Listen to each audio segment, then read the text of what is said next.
Welcome, ladies and gentlemen, welcome. I am St. Louis Pastor Paul, and in a previous video I talked about how fellowship among Christians should lead to effective evangelism. Took that straight out of John 17, Jesus' prayer for future Christians like me and you, and Jesus says that he prays that we would be one, that Christians would be one, unified in fellowship, so that the world may know that you, the Father, have sent me, which basically means Jesus wants Christians to fellowship with one another so that non-Christians would become Christians. That's great. Sounds great in theory, but I wanted to provide a story to show you how that works practically. What does that actually look like? How does fellowship lead to non-believers becoming believers? Well, everyone wants a place to belong. Everyone wants friends and family, in a sense, even if they're not biological family. Everyone wants a group of a fellowship, in a sense, of people to be a part of. And if the church creates a fellowship that loves each other, that treats each other right, and that basically does what Jesus says to do to one another, love each other, make each other happy, other people are going to want to be a part of that. And as an example out of my own life, I was in college, and me, my wife, and some friends of ours, we decided that we're just going to have bonfires. And it was intended just as a way for me and my friend to hang out. And I made some other friends, and I invited them over to the bonfire. And it became just a regular social event on Monday night over the summer. It wasn't planned or anything. We just decided, hey, we'll have bonfires, we'll eat some food, drink some beer. And it was a great social time. It wasn't planned as an evangelistic event. The only thing that my friend and I did on a regular basis that was, Christian, was to pray before the meals. And so before we had the meals, when whoever was there, we'd pray and we'd ask God to bless the meal. And other than that, though, it was just friends all hanging out. Now, when I say friends hanging out, I was hanging out with my good Christian buddy. And when Christians hang out with other Christians, oftentimes they'll talk about Jesus.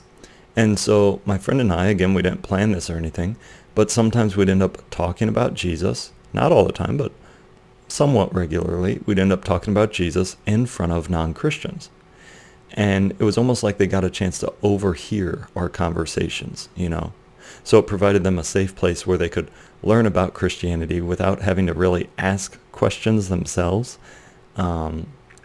Because, sometimes people are scared to ask questions, which makes no sense to me, but they could learn about Christianity without asking questions themselves. They could kind of just sit in on our conversations, our honest conversations about God.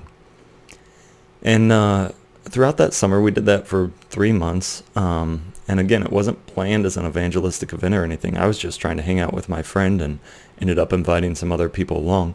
By the end of the summer, one guy got baptized. 2 people started going to church. They had never really gone to church before. They started going to church with us. And then another guy who used to go to church started going to church again. So in 3 months, our backyard barbecue and bonfire on a weekly basis, in 3 months, having fun with friends developed into changing the lives of 4 people for the gospel. And when I look back as to why that happened, because we didn't plan anything. It was really just Christians, me and my buddy, fellowshipping together, being happy, having fun. And other Christians, non-Christians, other people watching us have fun, realizing that, okay, Christianity doesn't have to be lame, and realizing that, wow, these people are happy and they treat each other really well, like they're almost part of a family or something. They treat each other really well. And I think that the non-Christians just saw how my friend and I treated each other, and they said, that'd kind of be a cool group of people to be a part of. If everyone treats each other like this in that church, maybe I'd want to be a part of that. So, again, we didn't plan anything, but I hope that provides you with an understanding of how solid Christian fellowship should lead to effective evangelism. All you have to do is let non-Christians watch you be a Christian with other Christians. Yeah, so I hope you guys enjoyed that. If you have any questions about the story, feel free to leave them in the comments. I look forward to talking with you guys next time.